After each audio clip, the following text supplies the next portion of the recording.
Jesus' remedy or antidote to depression and boredom.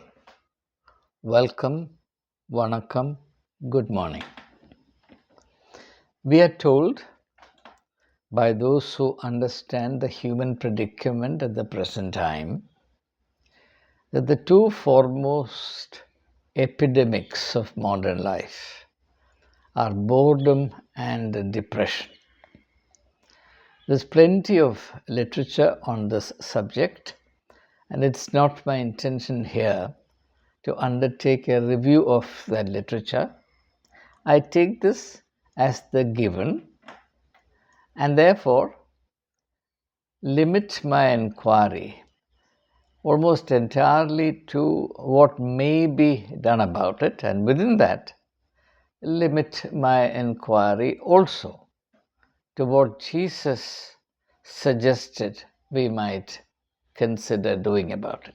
So it's a very limited inquiry, and therefore the exercise need not become more complicated than it needs to be, and I promise to make it as simple and short, if not sweet, as possible. So, the simplest way of understanding this particular aspect of the human predicament, namely that universally human beings live afflicted by boredom and depression, is that there is a mismatch between what we are meant to be and what we have become. Any entity, anything conceivable in the world, which is in sync with what it is meant for, cannot be in a state of self revulsion or inner disquietude or unhappiness with itself. If, for example, a pen is in your hand and you're trying to write with it, and for whatever reasons it doesn't cooperate, it is not any longer a help, it's rather a hindrance. Either there is something wrong with the flow of ink in the pen. I'm talking about the days when people used to use fountain pens, or the nib is broken, or whatever. Then when you hold that pen, even if it's the most expensive and most beautifully crafted pen in the world, you experience a sort of unhappiness, disappointment, frustration, even anger. Now, in regard to boredom and depression, the most interesting and significant thing to realize is that we are our own instruments. Human beings have only one instrument available to them, or the foremost, most comprehensive instrument available to them is themselves. That's why from time immemorial human beings have been encouraged to develop the attitude of self-reliance. Self-reliance. Actually, we don't even have to talk about self-reliance, because ultimately you have only yourself to rely on. The idea that you can rely on X, Y, or Z, even the closest relatives, in the significant or crisis moments in our life, is actually quite baseless. Every human being will do well to realize that he or she has only himself to rely on.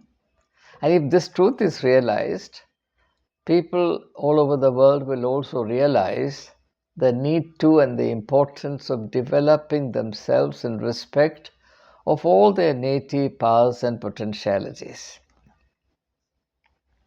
The thing to remember in this context is that when we develop our powers and potentialities, or when we develop ourselves as one total, holistic, integrated entity, we have to develop ourselves in relation to the purpose that underlies our creation.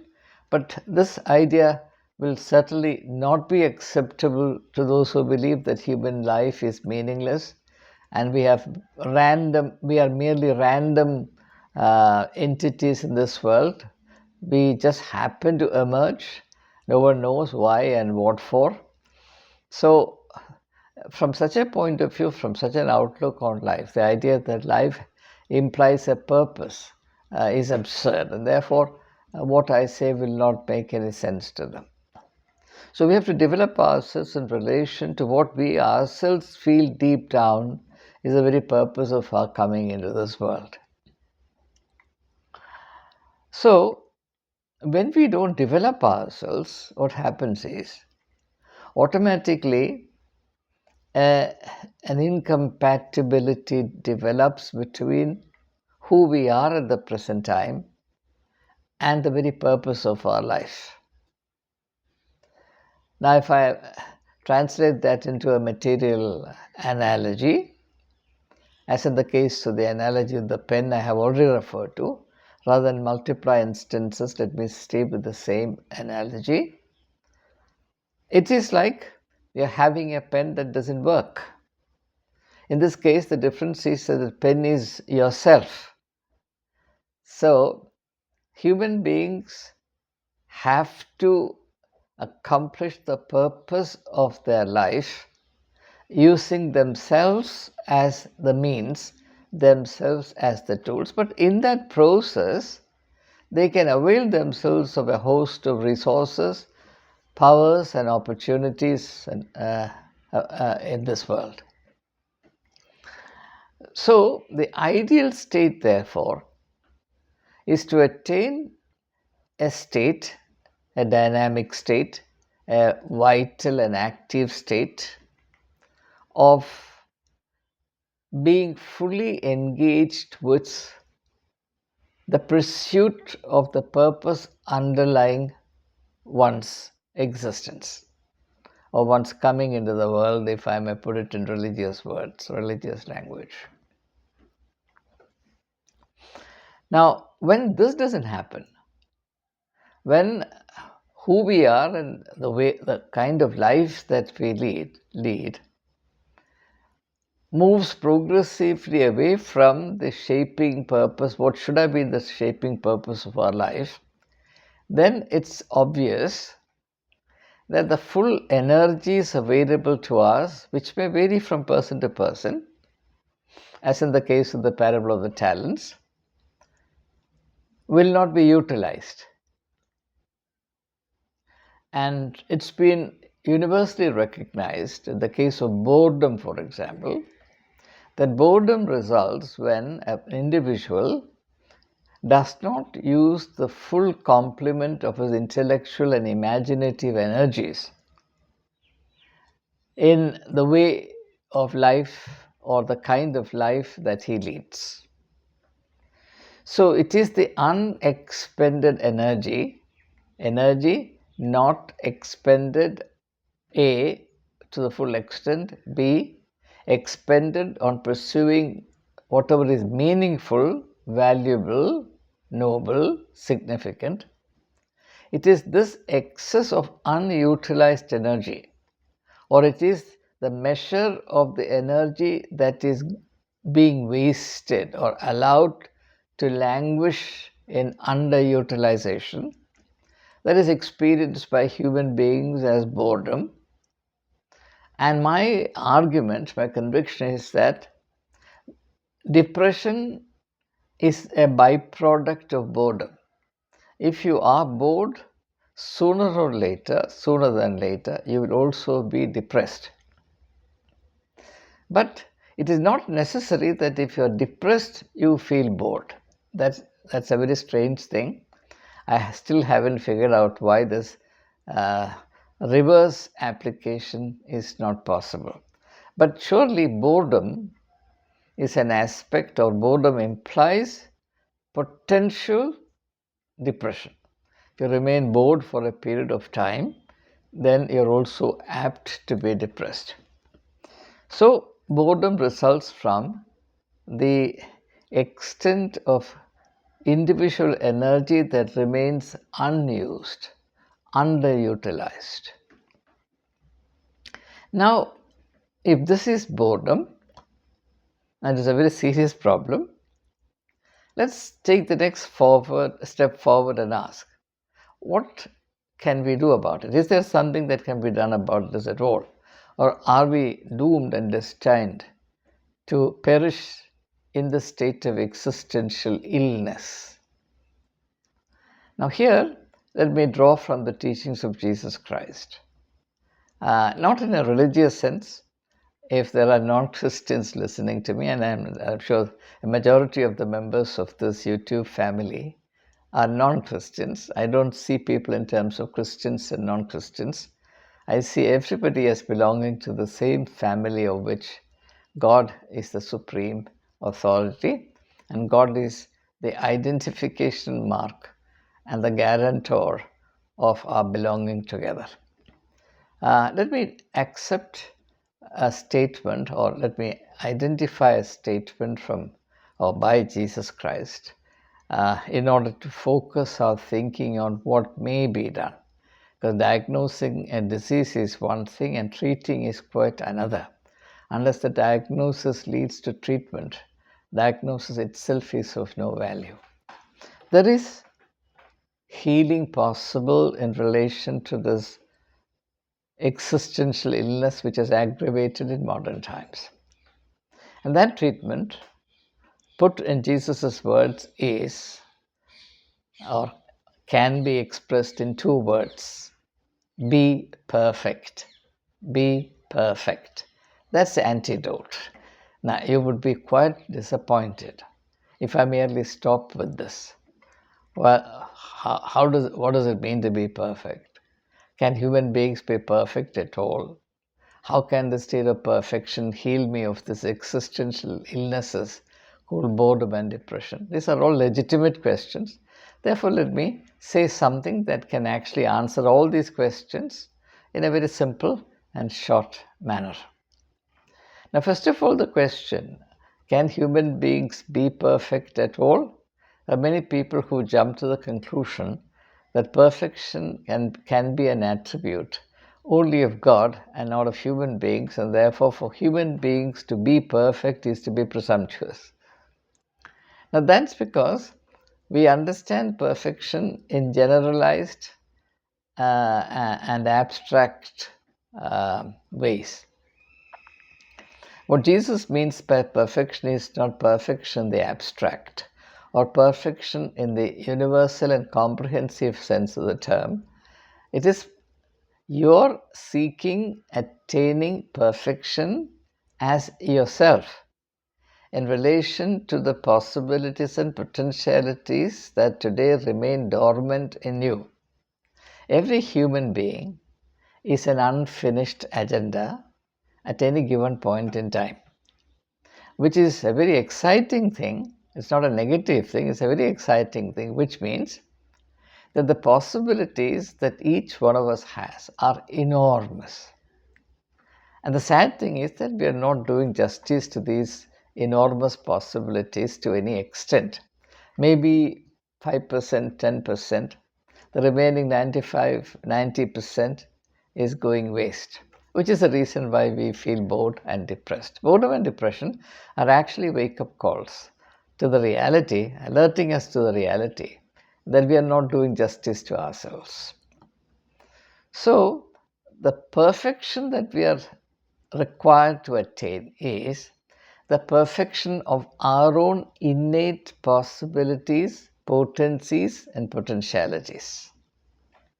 Now, that surely should be possible. We are not required to attain perfection, we are not required to be perfect, in the sense that each one of us is a perfect exemplar of what it means to be ideal humanity. That certainly is not possible. I agree with skeptics in this regard, that we cannot embody perfection of humanity as a whole. But surely it is not sensible, rational, or helpful to be skeptical about attaining the perfection of our own possibilities and potentialities. Here, it would be helpful to remember that when we say that each one of us has come into this world with a particular purpose, what it means is that there is a very small microscopic possibility which is unique to us, which nobody else can fulfill because it's not given to anybody else. Every human being is part of that comprehensive, cosmic, and continuous self-expression of the Creator. This is a fundamental article of my belief. In an earlier video, I said that I don't believe, unlike most Christians, that creation ended in 6 days and thereafter God has gone to sleep. I believe that God is in continuous engagement with the world, and the mode of engaging with the world is via creativity, and therefore the process of creativity can never stop. It doesn't stop. So that creativity is not directly exercised by God the Creator. He got the whole thing started, and that's how it is described in the first book of the Bible. God the Creator created all of this.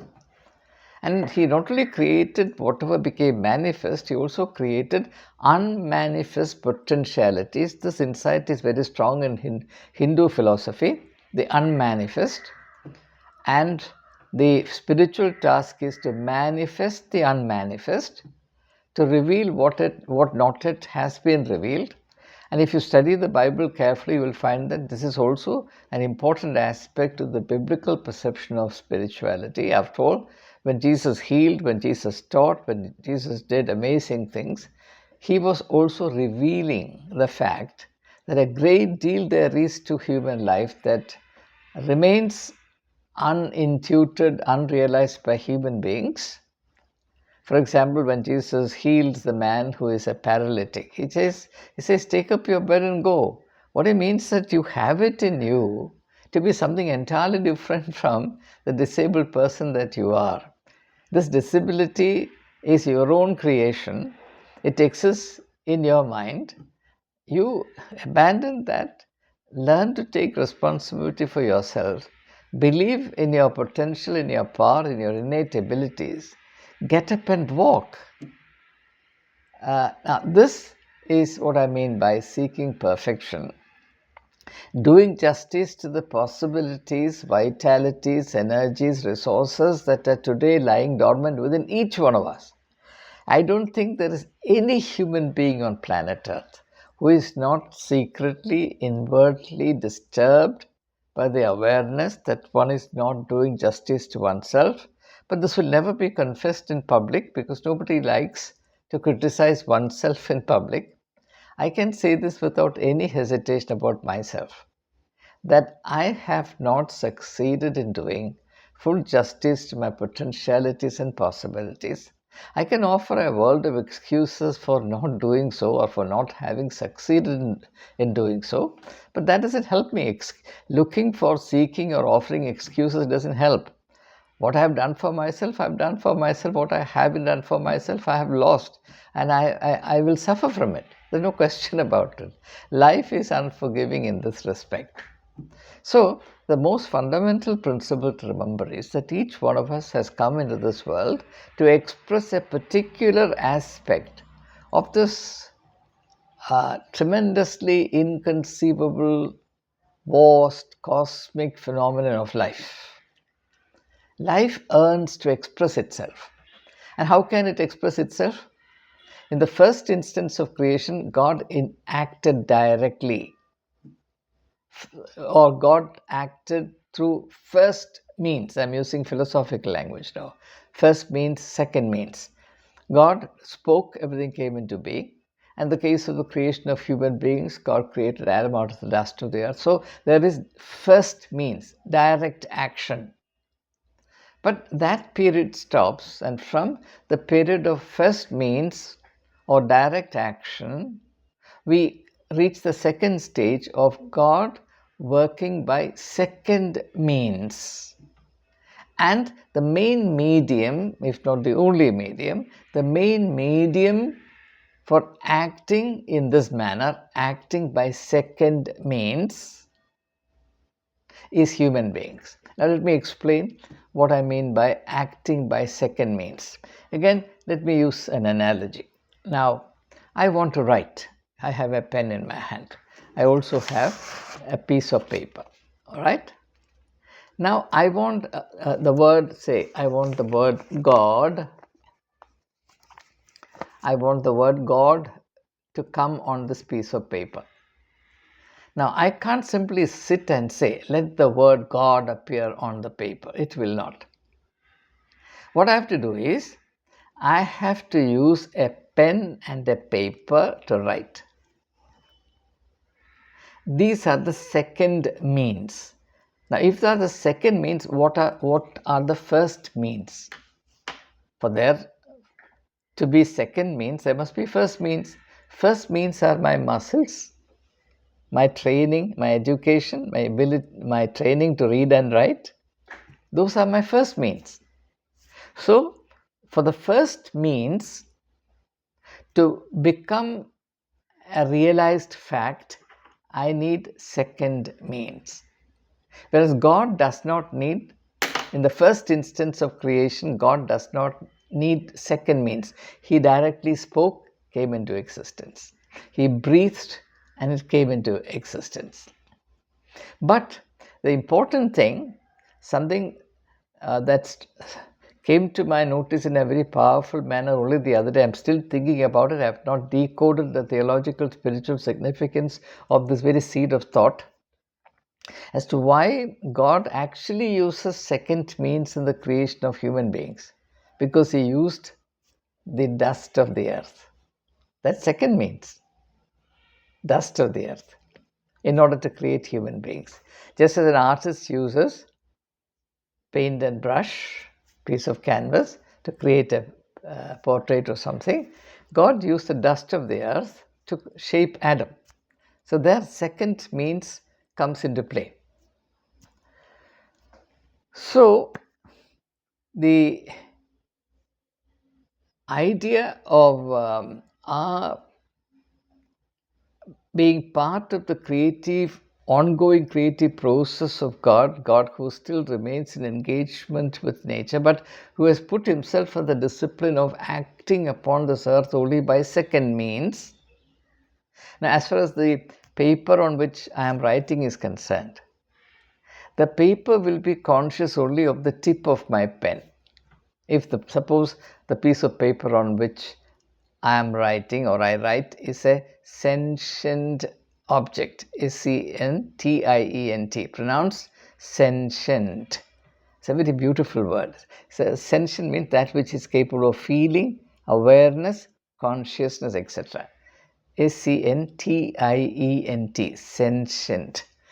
Suppose this piece of paper were a sentient entity that is capable of feeling the touch of the pen.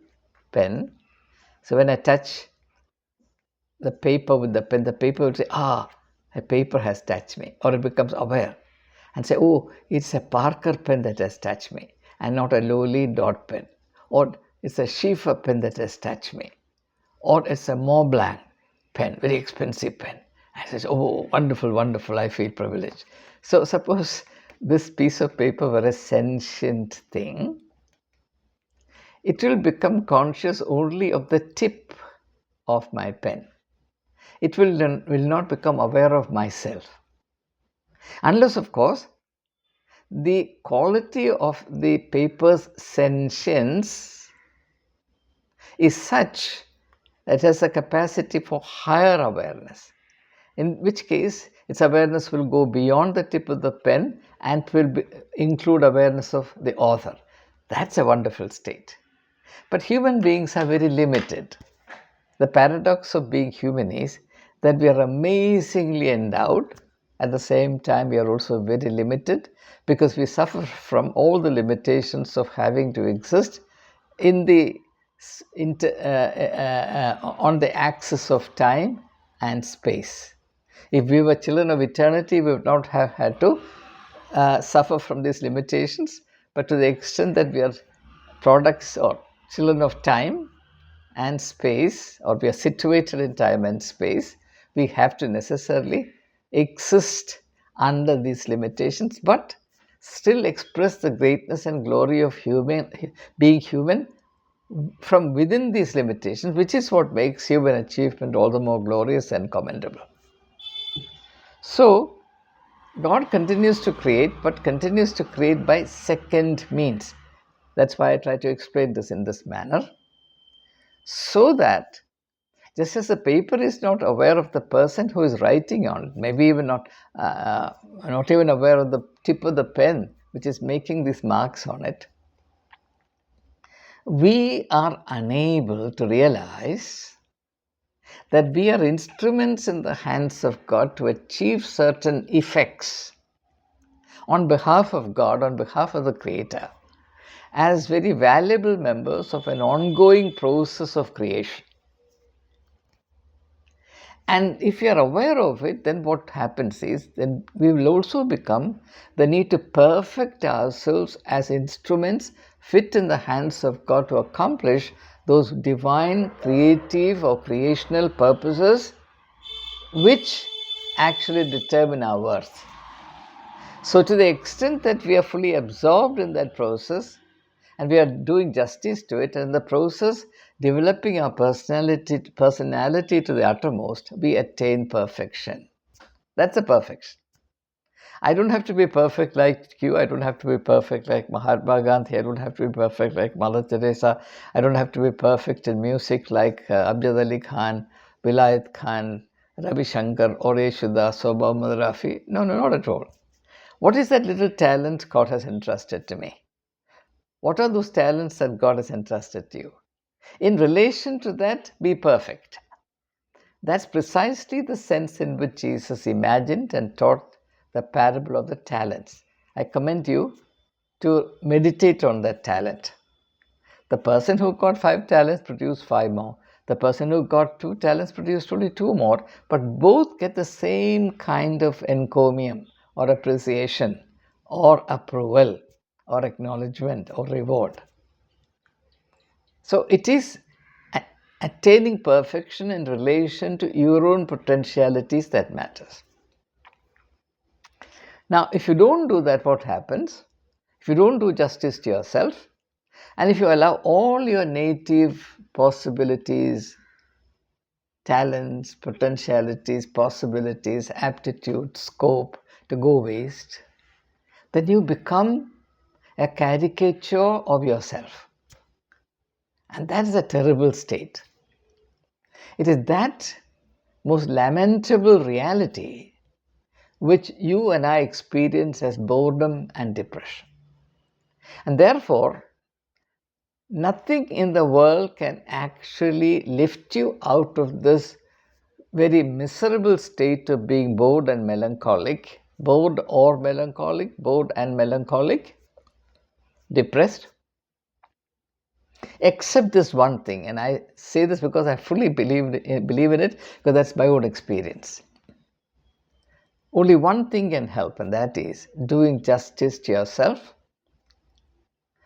And that can be done adequately in the right manner, not by allowing yourself to be shaped by the ideas of the world, but by remaining attuned to the will of God, the Creator, who created you with a particular purpose, unique and unrepeatable purpose which cannot be palmed off to somebody else.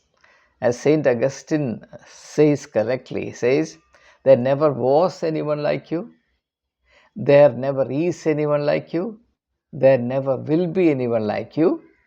God has sent you on a purpose which cannot be accomplished by anybody else, and therefore it's a terrible thing to remain indifferent to that purpose. Conversely, it's a beautiful thing, it's a celebratory thing, it's a wonderful thing to be faithful to that particular calling and to discharge one's duty in that respect, which is one's existential duty, the foremost duty of our existence. To accomplish that particular purpose, whatever it is, which you can know only in a state of openness to God and the promptings of the Spirit of God. To do full justice to it, that's the secret of bliss. So actually the real goal of life is not to be delivered of boredom and depression, but to attain existential bliss. And human beings experience boredom and depression because they fall far short of this ideal state of living in bliss. That is why when Paul writes about the fruit of the Holy Spirit, he includes joy. The fruit of the Holy Spirit is love, peace, joy. Third attribute, third fruit is joy.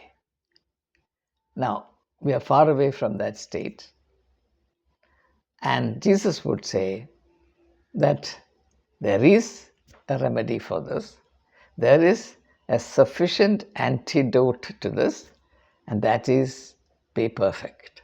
There's no other shortcut. This is the way. This is the only way. It's an attainable, realizable way. Those who care to heed the wisdom of life would benefit from it. Others will, of course, will take or seek refuge in drugs, in the dark world of drugs, with all the consequences. I'm not talking about psychedelic drugs alone, like sleeping pills, etc., whatever. But there is no breakthrough along that path. The more you go along this path, the more you ruin yourself, the more you cripple and disable yourself.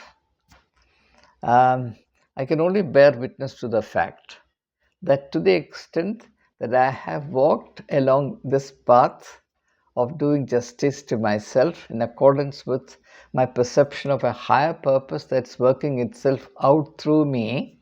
I've not done full justice to it, I admit. But I've now and then attempted.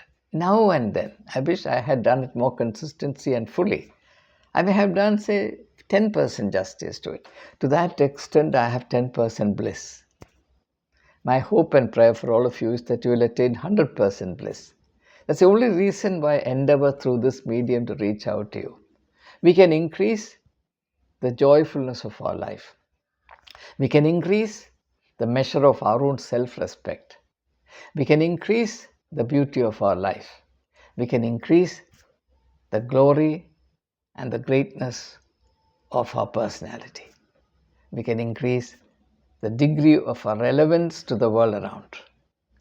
That is the state which is in a very simple way referred to as be perfect or being perfect. And in that state, obviously, it doesn't have to be argued. There will be no margin for boredom and depression. And I say this again, I don't think that there is any other way out of boredom and depression. But the good news is that there is a way, and this is the way. Thank you. All the very best. Let the sun of existential joy rise and shine over the whole of the human family throughout the world.